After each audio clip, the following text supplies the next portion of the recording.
Mais uma vez, a Igreja Batista Jardim Verão se reúne no seu templo em termos da pregação da palavra, mas a sua comunhão é distribuída nos lares, tanto de membros como nossos convidados, cada um de vocês que porventura Deus preparou para estarem conosco nessa noite, para nós celebrarmos esse culto ao Senhor. Estamos dentro de uma semana, Semana Santa, e no domingo se celebra a Páscoa. E nós sabemos que Jesus é a nossa Páscoa. Jesus fez questão de, naquele momento, quando estava para entregar sua vida, se reunir com os seus num dia de Páscoa, numa Semana Santa, para comer a refeição com os seus e então preparar o coração de todos eles para o seu sacrifício. Na ceia, hoje, celebraremos a ceia do Senhor. Os elementos estão aqui. O cálice com o suco de uva e o pão. E nós aprenderemos, antes de participar, o significado desses elementos. Esperamos que todos possam ser muito abençoados. Nós vamos orar nesse momento pedindo a direção do nosso Deus, para que tudo seja feito de uma forma que lhe agrade. Porque é assim que somos abençoados. Quando agradamos ao Senhor, o Senhor sempre nos retribui com bênçãos inigualáveis, bênçãos que somente Ele verdadeiramente pode nos conceder. Vamos orar. Senhor, nós louvamos o Teu nome. Tu és santo, Tu és acima de todos os tempos, Tu és tão sublime e tão alto, mas, no entanto, o Senhor se acerca dos que são Teus. A Bíblia nos diz que o Senhor se inclina em nossa direção. E nós queremos nessa noite Te prestar um perfeito louvor, render a Ti adoração e aguardar de Ti, Senhor, aprovação nas nossas vidas. Fala conosco, Pai. Excede a minha própria capacidade de poder levar a todos a Tua mensagem. E que o Teu Espírito nos ensine, nos fale e prepare cada coração para receber aquilo que o Senhor tem preparado. Oramos confiadamente no nome santo do Senhor Jesus. Amém. Eu sei que a igreja está com saudades da banda Maranata. E vou revelar um segredo. A banda também está com muitas saudades da igreja. Por isso que nessa noite nós teremos ministração da banda Maranata. Não ela toda, uma parte da banda. Eles têm tomado cuidado de não gerar aglomeração, embora sejam poucos também, mas têm tomado cuidado de não gerar aglomeração. Nós vamos então ouvir um clamor através da música pela banda Maranata.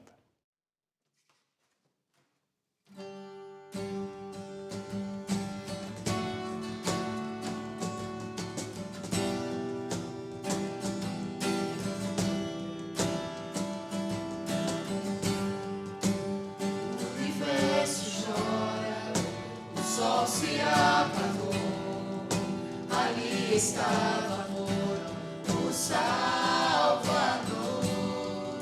Seu corpo lá na cruz, seu sangue derramou, o peso do pecado ele levou.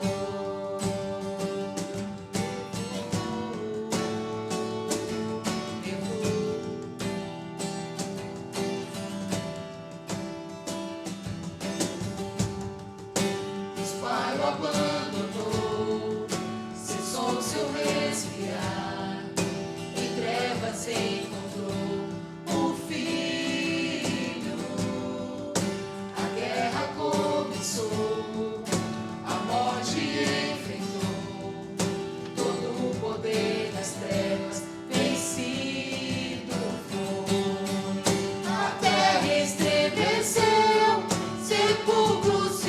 abriu e nada vencerá seu grande amor. Ó morte, onde estás? O Rei ressuscitou, ele venceu para sempre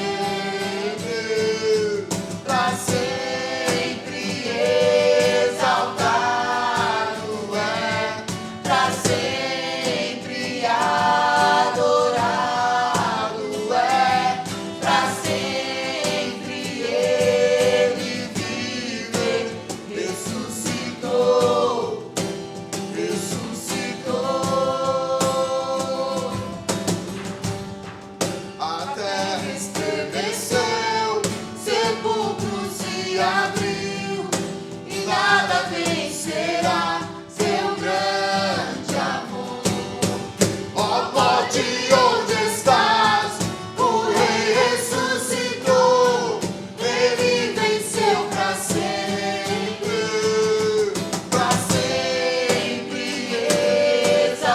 exaltado é, para sempre adorado é, para sempre ele vive, ressuscitou, ressuscitou. Cantamos aleluia, cantamos aleluia, cantamos aleluia, o Cordeiro venceu. Cantamos aleluia, cantamos aleluia, cantamos aleluia, o Cordeiro venceu. Cantamos aleluia, cantamos aleluia, cantamos aleluia, o Cordeiro venceu.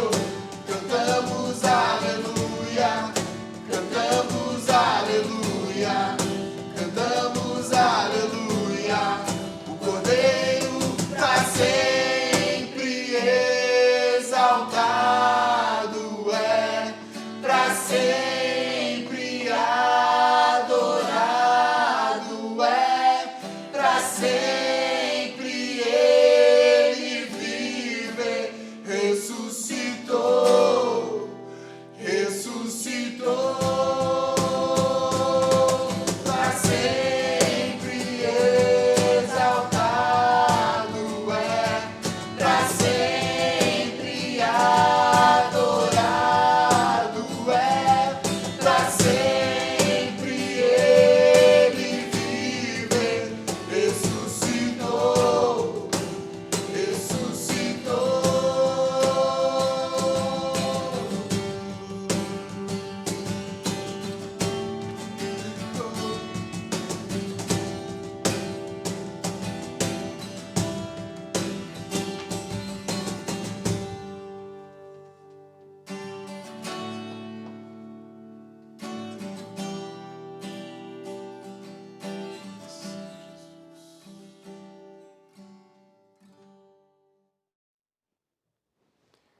Como dissemos, hoje nós vamos celebrar a ceia do Senhor. A mesa está posta para essa celebração. No domingo passado já avisamos a igreja, pedimos que todos estivessem preparados com o pão, com o cálice, para juntos então participarmos mesmo à distância. O Senhor se agrada tanto dos nossos lares e o Senhor vai abençoar aquele lar que estiver unido agora participando da ceia do Senhor. Mas eu quero que compreendamos aquilo que nós vamos fazer, que nós vamos participar. Nós vamos participar da mesa do Senhor. É assim que a ceia, que a Santa Ceia é conhecida, a mesa do Senhor. Jesus estará presente nas nossas casas, nas nossas mesas. Quem será esse Senhor? Será um mestre? Sim, sem dúvida um mestre. Mas apenas um mestre? Não. Muito mais do que um mestre, o próprio Deus, que está vivo ao lado do Pai. Não teria nenhum sentido nós participarmos da mesa de um morto. Participamos relembrando a morte de Jesus Cristo, mas já sabendo da sua ressurreição e de que ele vive, está ao lado do Pai, nos abençoando. Eu sempre entendi que um dos melhores lugares na palavra de Deus para compreendermos quem foi e quem é efetivamente aquele que se chamava Filho de Deus e que viveu entre nós. Eu gosto de pensar em Jesus através do livro de Isaías, a grandiosidade desse Senhor, que Isaías retratou também. Todo o livro de Isaías, na verdade, nos traz um amplo conhecimento do Senhor Jesus Cristo, o anúncio que viria e já marcando passo a passo do que aconteceria. Mas eu penso que o lugar onde está mais explícito, mais bem situado, está no final do capítulo 52 de Isaías e depois todo o capítulo 53. Nós vamos ler esse texto que acabei de anunciar. Primeiro, 3 últimos versículos de Isaías 52. Eis que o meu servo procederá com prudência, será exaltado e elevado e muito sublime. Como pasmaram muitos à vista dele, pois o seu parecer estava tão desfigurado, mais do que de outro qualquer, e a sua figura mais do que a dos outros filhos dos homens. Assim, borrifará muitas nações, e os reis fecharão as suas bocas por causa dele. Porque aquilo que não lhe foi anunciado verão, e aquilo que eles não ouviram entenderão. Agora no capítulo 53 de Isaías. Quem deu crédito à nossa pregação? E a quem se manifestou o braço do Senhor? Porque foi subindo como renovo perante ele, e como raiz de uma terra seca, não tinha beleza nem formosura. E olhando nós para ele, não havia boa aparência nele, para que o desejássemos. Era desprezado e o mais rejeitado entre os homens, homens de dores e experimentado nos trabalhos. E como um de quem os homens escondiam o rosto, era desprezado, e não fizemos dele caso algum. Verdadeiramente, ele tomou sobre si as nossas enfermidades, e as nossas dores levou sobre si. E nós o reputávamos por aflito, ferido de Deus e oprimido. Mas ele foi ferido por causa das nossas transgressões e moído por causa das nossas iniquidades.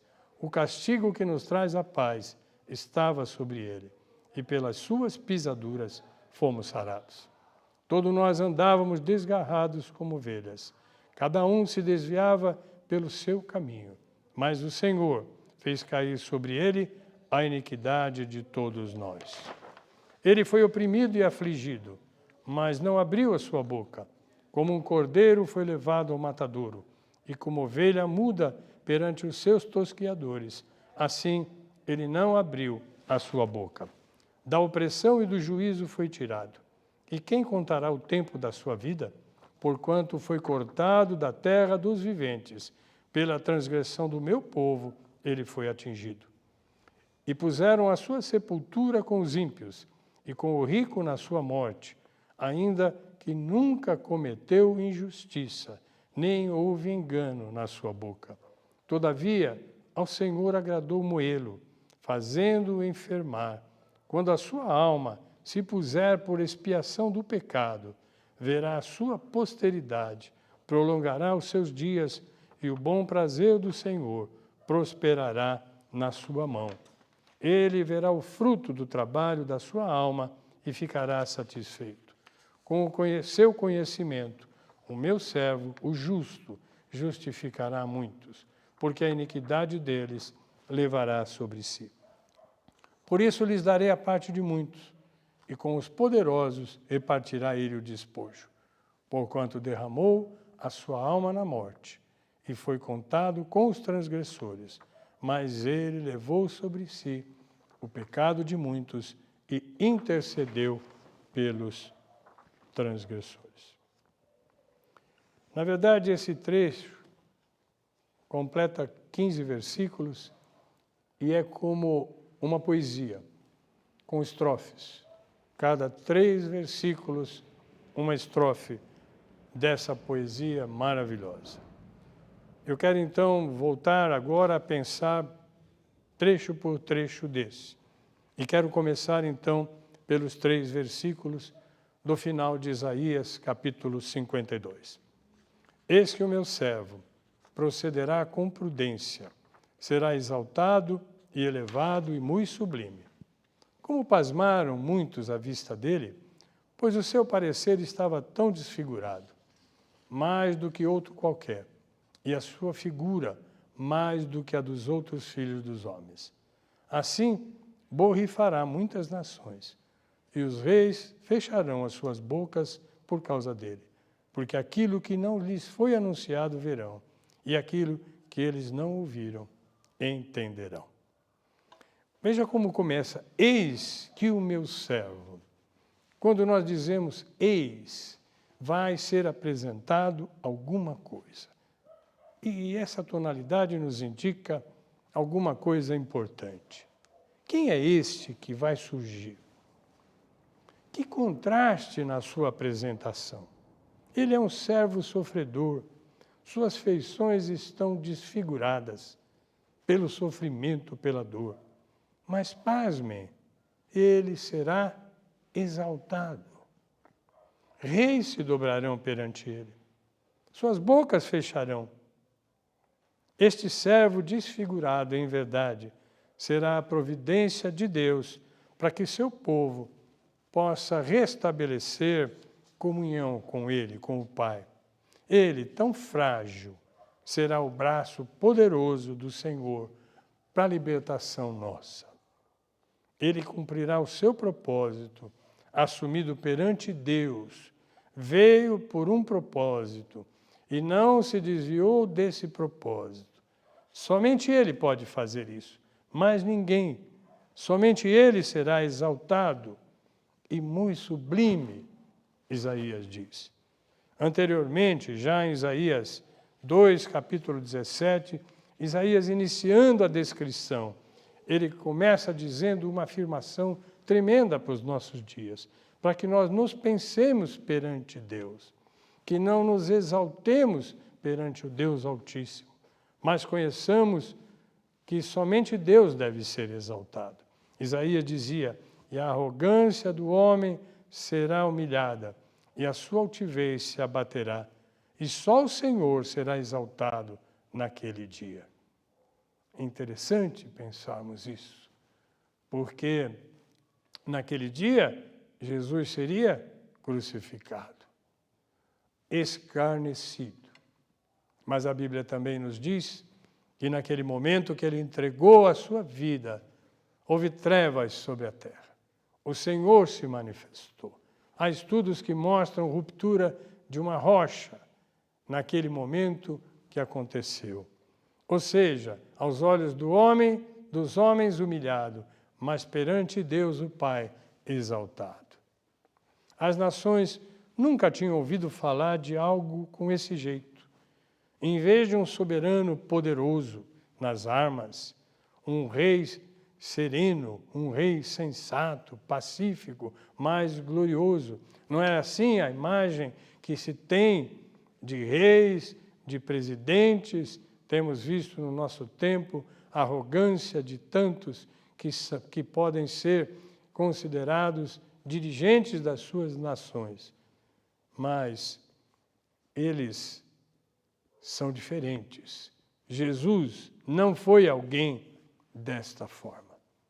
Agora podemos entrar em Isaías 53 e eu quero colocar o primeiro versículo, porque isso vai falar muito perto de nós agora. Quem deu crédito à nossa pregação? E a quem se manifestou o braço do Senhor? Aquele povo esperava quem? Esperava esse rei poderoso. Esperava alguém que viesse com cavalaria naquele tempo. Alguém poderoso. Por isso teve dificuldade de crer, de receber aquele rei da forma como ele se apresentou.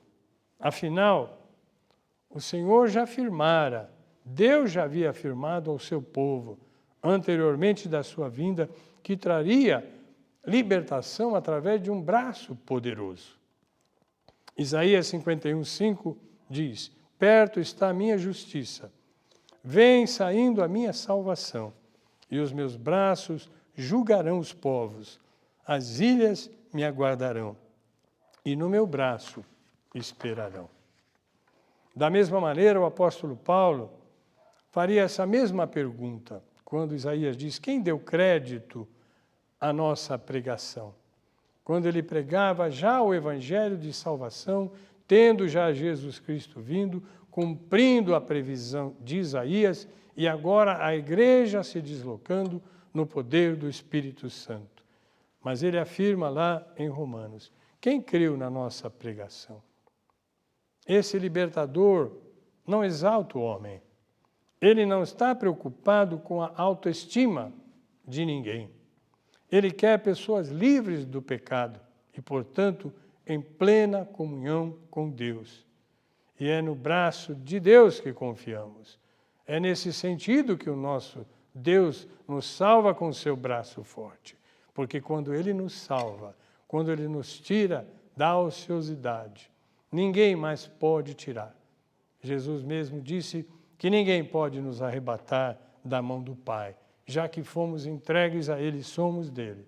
Ninguém mais terá poder para nos arrebatar. Ainda hoje vemos Jesus, mesmo tendo Jesus vencido a morte, como já descrevi o que acontece lá na cruz, e dado vida plena a tantos que têm vivido, depois da salvação em Cristo, vidas totalmente diferentes. Muitos ainda não dão crédito ao Salvador. Será que alguém daqueles que me ouve nesta noite não dá crédito ao Salvador? Mas eu quero depois explicar o que é significar dar crédito ao Salvador, a Jesus Cristo. Me parece que nós vivemos um tempo onde Jesus é reconhecido por todos. Todos falam em Jesus Cristo. Mas quantos o seguem? Quantos realmente dão crédito ao que ele disse, ao que ele realizou? Quantos verdadeiramente são livres do pecado desse tempo presente? Quero ler agora os versículos 2 e 3. Porque foi subindo como renovo perante ele, e como raiz de uma terra seca, não tinha beleza nem formosura. E olhando nós para ele, não havia boa aparência nele, para que nós o desejássemos. Era desprezado e o mais rejeitado entre os homens, homem de dores, experimentado nos trabalhos, e como um de quem os homens escondiam o rosto, era desprezado, e não fizemos dele caso algum. As pessoas pensam, então, num libertador dominador, atraente, com um magnetismo pessoal. Alguém que fala e arrebata pela sua palavra. Esse atrairá pessoas a si. Pessoas serão convertidas a seguir esta pessoa que se apresenta bela, linda e cheia de literatura na sua voz. Quem se recusará a seguir alguém assim tão poderoso? Esse homem, de maneira alguma, se ajusta a esse quadro. Sua beleza não está na superfície, na sua face. Quem não se dignar a olhar além da superfície, no interior, jamais o conhecerá. Foi e é desprezado. No hebraico, esse termo utilizado aqui é no hebraico, esse desprezado tem o significado de destituído de valor, indigno de atenção.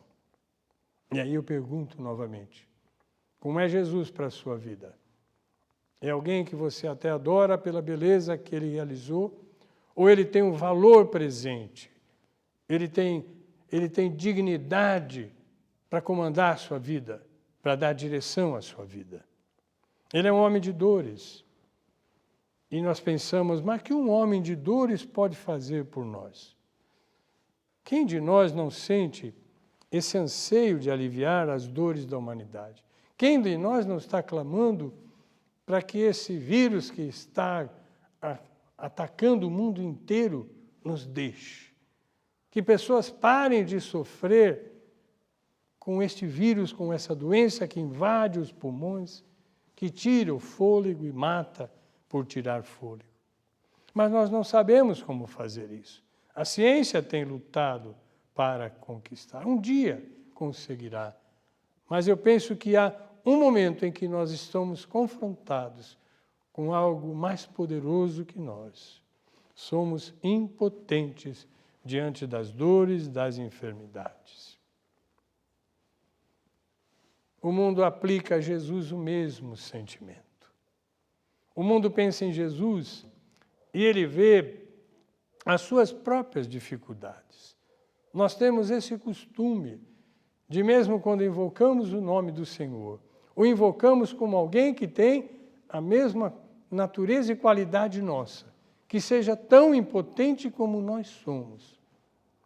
E então, tantas vezes, o buscam em desespero, o buscam sem crer verdadeiramente que aquilo que foi colocado diante dele, em suas mãos, ele tem poder e ele realizará em nosso benefício. Esse é o nosso grande mal de não reconhecer.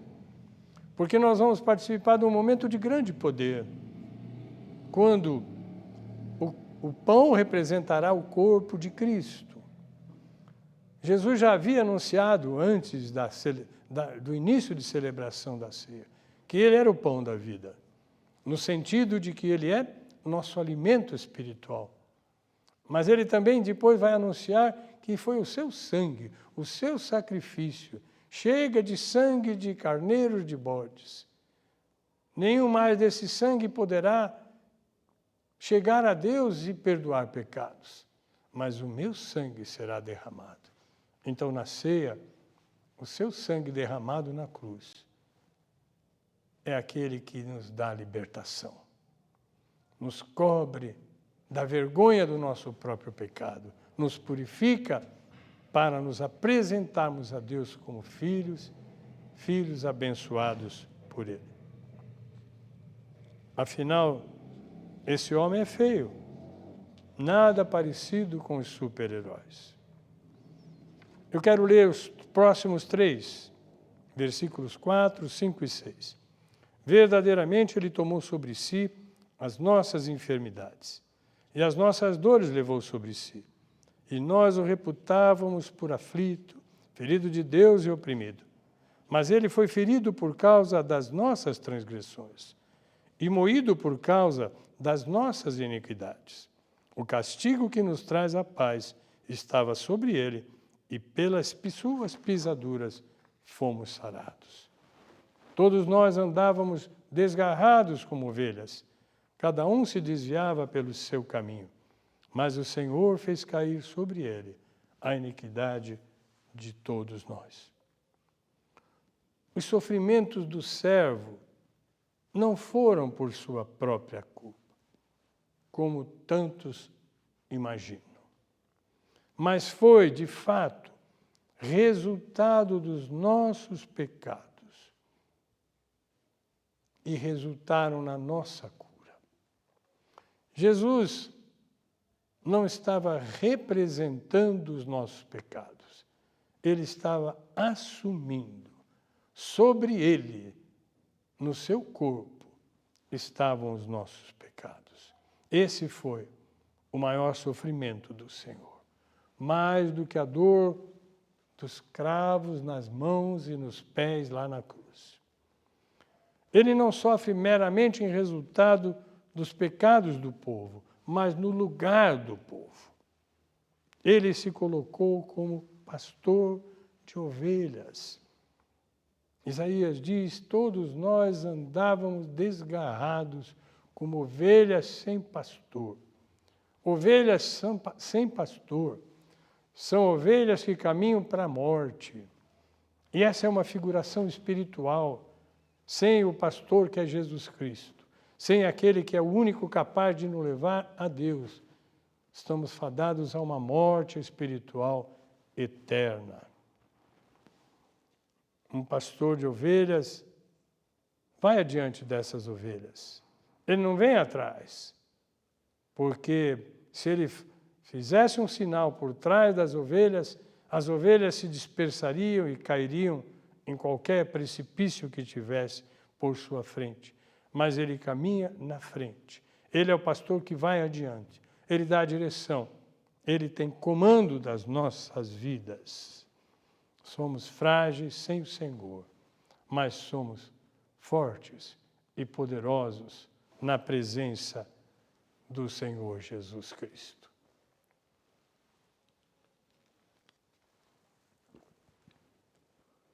Versículo 7.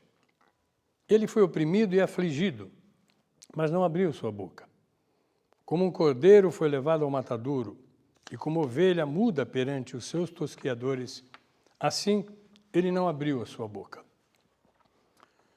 Jesus não foi vítima de um impiedoso destino. Ele se entregou à morte.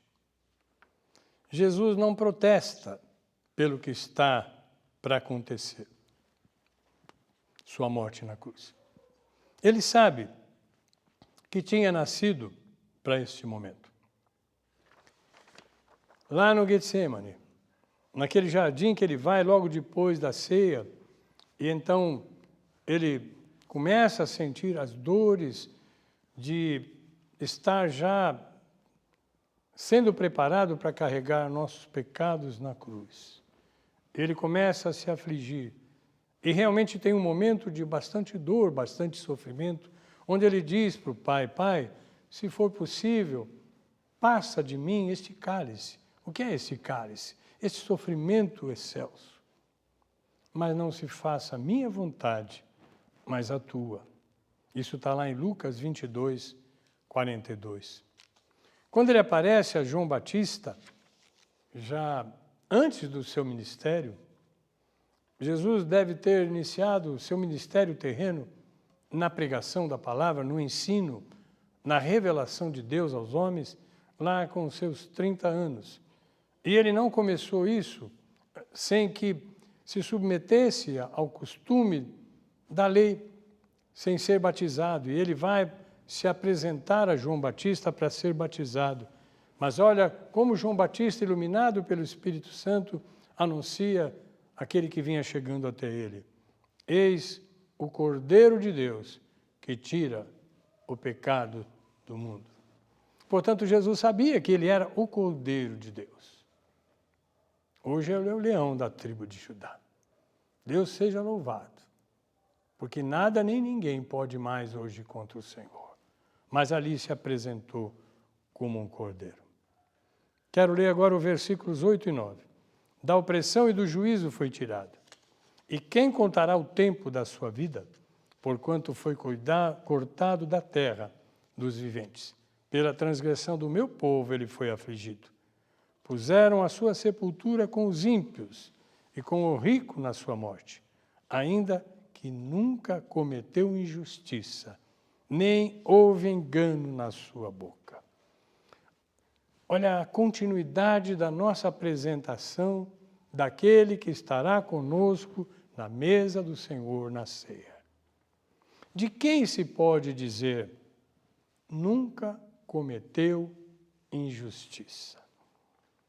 Por isso que ninguém poderia substituí-lo. Porque isso que nós somos impotentes na nossa salvação. Porque em algum tempo da nossa vida cometemos injustiças e muitas vezes muitas injustiças. Pode alguém pagar pela injustiça dos outros? Somente alguém que não mereça a mesma punição que a outra pessoa merece é que poderia apresentar diante de Deus para reconciliar o injusto. Há uma história muito conhecida nos Estados Unidos que ilustra bem essa posição. Uma moça dirigindo seu carro em alta velocidade, e ali não há perdão mesmo, numa pista, foi flagrada, e foi levada ao tribunal. Havia, entre outras coisas, uma multa muito pesada pela velocidade que ela havia atingido. E ela chega diante do juiz, e o juiz pergunta a ela se de fato ela havia ultrapassado a velocidade limite máxima. E ela diz sim. E aí acontece um fato inusitado. O juiz tira a sua toga, dá a volta na mesa e, perante a sua posição de juiz, retira do seu bolso os recursos e paga a multa da sua filha. Aí retorna para o seu lugar, pega lá o martelinho e bate, pronto, está pago, não deve mais nada. Aquilo que devia pagar está pago. Essa é a imagem do justo, o único justo, Jesus, pagando por coisas que nós não seríamos capazes de pagar. Alguém pode voltar lá atrás, naquilo que cometeu de grande injustiça, e sanar, já que foi cometida? Não somos justos, somente o justo pode pagar por nós. Alguém que havia sido plenamente obediente a Deus, o Pai, poderia se tornar o advogado da raça humana, para que recebam o perdão e a reconciliação de Deus. Olha o que o apóstolo João diz lá em 1 João 2:1. Meus filhinhos, estas coisas vos escrevo para que não pequeis. E se alguém pecar, temos um advogado para com o Pai, Jesus Cristo, o justo. Eu quero aqui dizer o que é pecado. As pessoas não gostam de ouvir falar de pecado. Que história é essa, dizem? Que coisa antiga. Mas sabe o que é efetivamente pecado? Pecado é errar o alvo. Deus nos fez com um propósito. Será que Deus fez alguém para ser um criminoso, um assassino, um ladrão? Alguém pode acreditar que Deus nos fez com esse propósito? Não, Deus nos fez com propósitos santos, para reproduzirmos a sua imagem. Ele nos criou a sua imagem e semelhança, Gênesis 1 vai dizer. Então, nós devemos reproduzir a imagem de Deus. E quem reproduz fielmente a imagem de Deus? Ninguém. Mas então aí há um advogado. Alguém que diz, Pai, é verdade, aquele meu filho, o pastor Manuel, ele é imperfeito, ele erra mesmo, Pai. Mas quer saber? Ele creu em mim. Meu sangue cobriu o pecado dele. Então, ele pode se apresentar diante do Senhor já justificado, merecedor de ser chamado teu filho. E eu creio em Deus que sou filho de Deus, porque Jesus Cristo um dia me concedeu o privilégio de poder me apresentar novamente diante do Pai. Versículo 10. Todavia o Senhor agradou Moelo, fazendo-o enfermar. Quando a sua alma se puser por expiação do pecado, verá a sua posteridade, prolongará os seus dias, e o bom prazer do Senhor prosperará na sua mão. A palavra de Deus nos afirma que Deus é fiel. E poderia um Deus fiel visitar com coisas mais uma pessoa inocente? A resposta é sim. Quando houver um bem maior a ser alcançado pelas coisas horríveis que essa pessoa pode passar. Há algo monumental nisso. Deus quer que os seres humanos estejam aptos a oferecer este homem, Jesus Cristo, no altar de Deus, como oferta pelos seus pecados. Essa é a nossa atitude quando nós reconhecemos Jesus como nosso Salvador. Somente quando alguém faz de Cristo oferta pelos seus pecados é que está pronto para ser perdoado. Então, quando isso se torna evidente, isso se chama nova vida, você sente esse perdão de Deus. E aí vem esse motivo de nós suspirarmos, nos alegrarmos com satisfação. O peso do pecado foi tirado. Somos livres para a vida abundante de Jesus Cristo. A vida mais frutífera que pode existir. Isaías conclui esse versículo afirmando que Jesus sentiu o bom prazer. Ele mesmo disse lá na cruz, está consumado. João 19:30. Ele já sentia o prazer de ter sido oferta pelo pecado reconciliador com o Pai. Versículo 11. Ele verá o fruto do trabalho da sua alma e ficará satisfeito. Com o seu conhecimento, o meu servo, o justo, justificará muitos, porque a iniquidade deles levará sobre si. A palavra nos diz que ainda hoje Jesus se alegrará quando alguém o estabelecer como sua própria justiça. Quando aceitamos sua oferta em nosso lugar, Deus nos declara justos. Os céus se alegram. Lucas 15:10 diz que há alegria nos céus por um pecador que se arrepende, porque isso significa que ele faz parte agora do reino de Deus, do reino dos céus. Jesus é louvado por todas as criaturas que estão lá no reino dos céus adorando ao Senhor, porque sabem que foi aquele Cordeiro, porque sabem que foi na vida daquele homem que viveu entre nós, que Deus estabeleceu o perdão. Mas um pecador se arrependeu. Toda a glória é dada a Deus. Toda a glória é dada ao Cordeiro de Deus. Eu não sei se alguém, aonde estiver nesse momento, pode ter entendido que, embora respeite Jesus, que embora talvez até ame Jesus Cristo, ainda não tenha tomado a direção de confiar a Ele, de saber, eu sou sim um pecador, que necessita de perdão. Não são minhas boas obras, não são meu comportamento diante das outras pessoas desse mundo, não é se eu sou, na modalidade desse mundo, bom ou ruim, mas é se eu já fui admitido nos céus, porque criei em Jesus Cristo. E Ele me deu esse passaporte de entrada. No lugar que você está, ore ao Senhor. Peça perdão do tempo em que você viveu sem considerar Jesus. Dias após dias, semanas a semanas, sem sequer pensar no teu Salvador.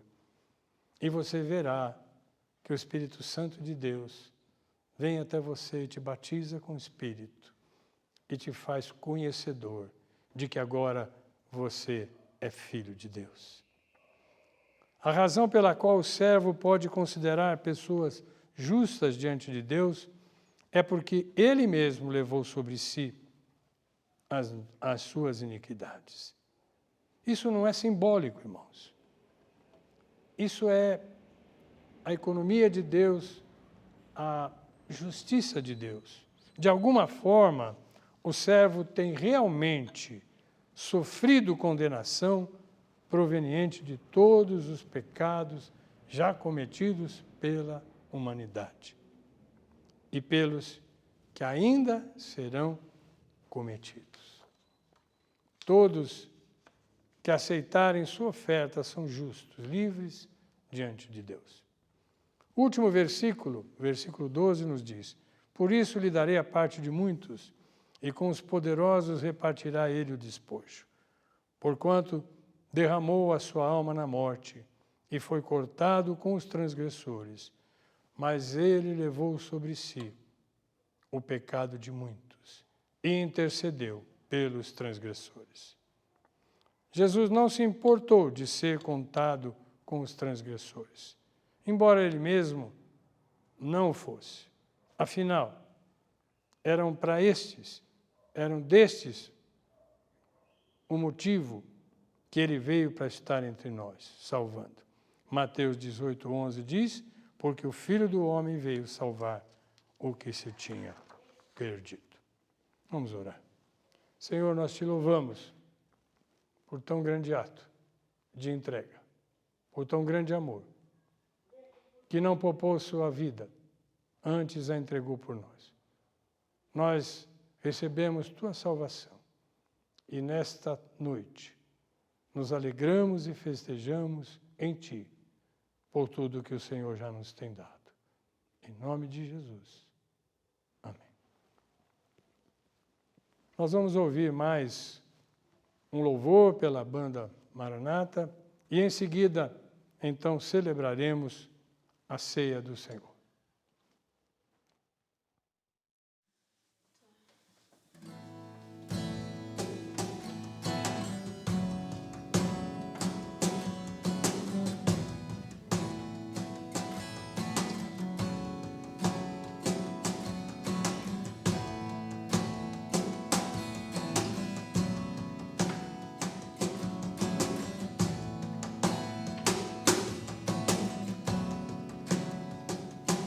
Teu sangue leva-me além, em todas as alturas, onde ouço a tua voz, fala de tua justiça pela minha vida.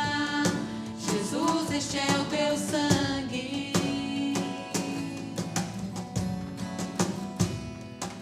Tua cruz mostra tua graça, fala do amor do Pai, que prepara para nós um caminho para Ele, onde posso me achegar somente pelo sangue.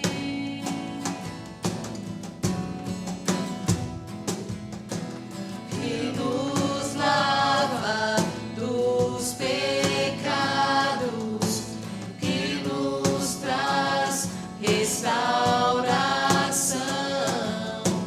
Nada além do sangue, nada além do sangue de Jesus. Que nos faz brancos como a neve, aceitos como amigos de Deus. Nada além do sangue, nada além do sangue de Jesus.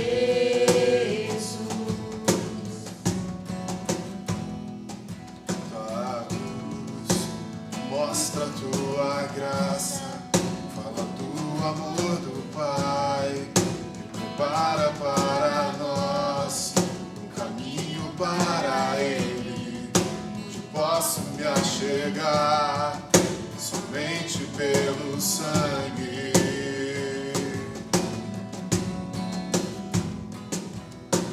Que nos lava dos pecados, que nos traz restauração. Nada além do sangue, nada além do sangue de Jesus.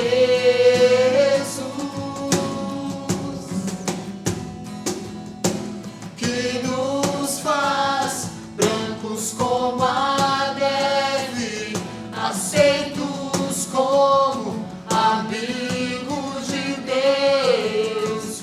Nada além do sangue, nada além do sangue de Jesus.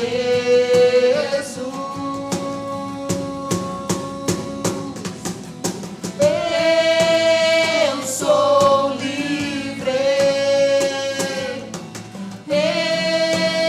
eu sou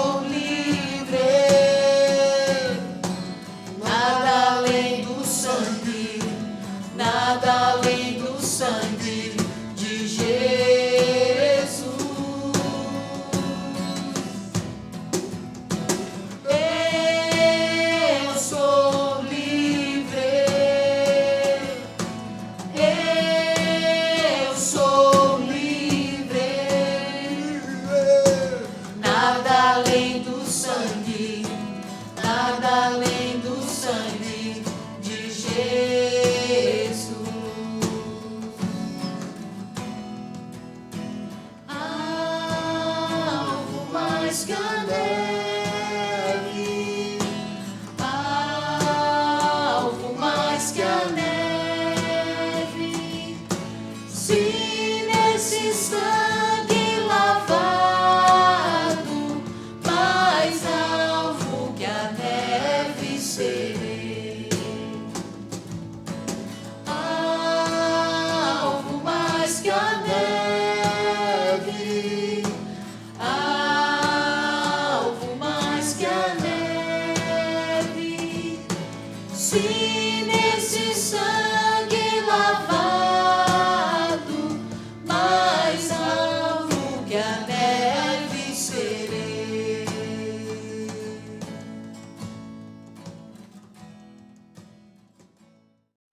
Deus seja louvado, porque o sangue de Jesus, derramado na cruz, nos libertou verdadeiramente. Quando Jesus, sabendo que iria ser entregue às autoridades, se reuniu numa quinta-feira da Semana Santa com os seus discípulos. Ali ele participaria da última refeição com os seus discípulos.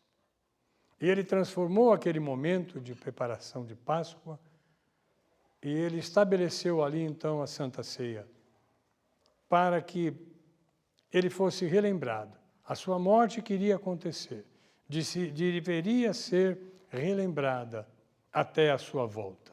Quando Jesus voltar, a igreja não celebrará mais a ceia do Senhor. Ela estará vivendo perpetuamente uma ceia, a ceia mais abundante, mais cheia de alegria, na presença viva de Jesus Cristo. Essa presença viva que ele desfruta hoje com o Pai, mas que virá novamente e nos levará para si. Então, naquela noite, Jesus usou dois elementos, o pão e o cálice. O pão, quando ele o partiu, eu penso que Jesus tinha um pedaço maior de pão, foi partindo pedaço a pedaço, dando aos seus discípulos, dizendo a eles: comam desse pão todos vocês. Isto é o meu corpo, que será oferecido por vocês na cruz do Calvário. Da mesma forma, tomou o cálice, distribuiu entre todos, dizendo: isto é o meu sangue, que será derramado em vosso favor. Ali na cruz eu estarei carregando os vossos pecados. Quando os homens pensarem que estão matando a mim, na verdade estarão matando o pecado. Jesus venceu a morte e reina eternamente para a glória de Deus Pai. Esse é o ato que nós vamos participar. Este é o significado. Ele tem, sim, ele não é só físico aqui, pão e cálice, mas ele tem um sentido espiritual de estarmos ligados a Ele. Nós não devemos nunca desligar do Senhor. Devemos a cada dia buscá-lo para que Ele esteja sempre conosco. Mas quando a igreja se reúne para celebrar a ceia, há uma alegria incontida nos céus. Mais uma vez, a igreja de Cristo se lembrou daquilo que Jesus deixou, desse mandamento até que Ele voltasse. Participemos então do pão, símbolo do corpo de Cristo, oferecido por nós lá no Calvário. Como tu bem queres, abro meu coração.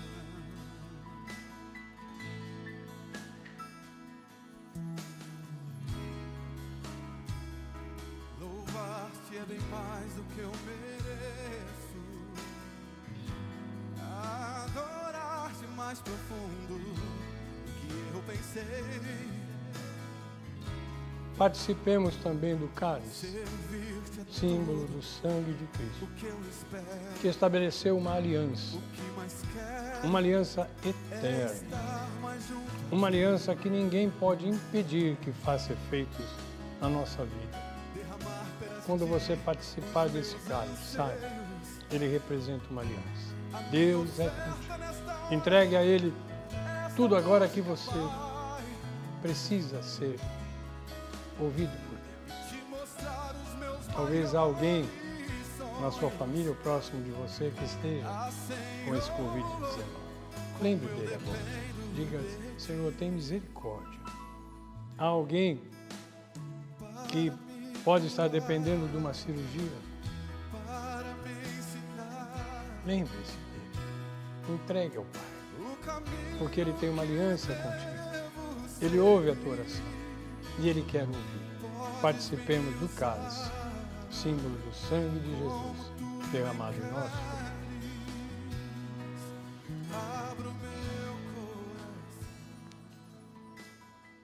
Deus seja louvado.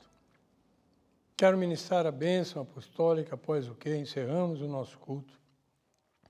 Para quem quiser depois continuar ouvindo mais alguns cânticos, a Banda Maranata tem algumas músicas a mais para continuarmos louvando.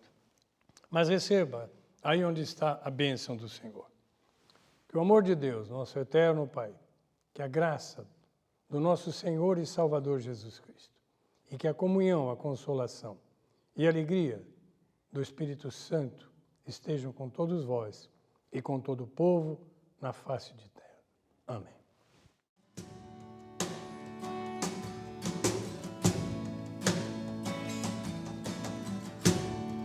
Pelo vermelho de sua túnica, a cada prego, a cada martelar, pelas feridas que afligiram o Senhor, eu posso ouvir o seu clamor. Pai, eu desejo que eles sejam em mim,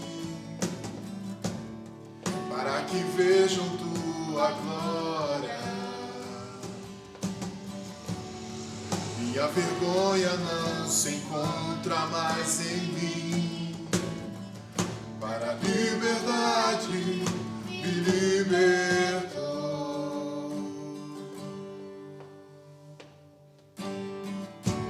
Fez um caminho pra mim, por onde eu não poderia ir. Fez um caminho pra mim, por onde eu não poderia ir.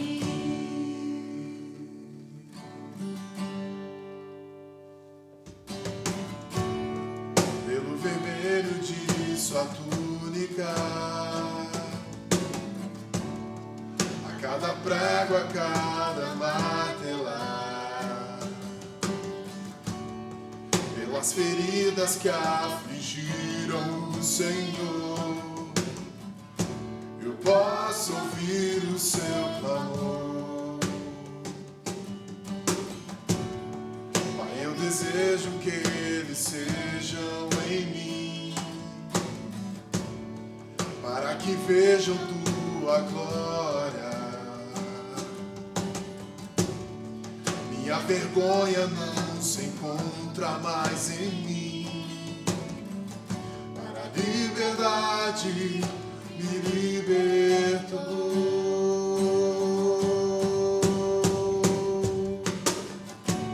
Fez um caminho pra mim, por onde eu não poderia ir. Fez um caminho pra mim, por onde eu não poderia ir. Fez um caminho pra mim, por onde eu não poderia ir. Fez um caminho pra mim, por onde eu não poderia ir. E eu sou teu.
debaixo de suas asas.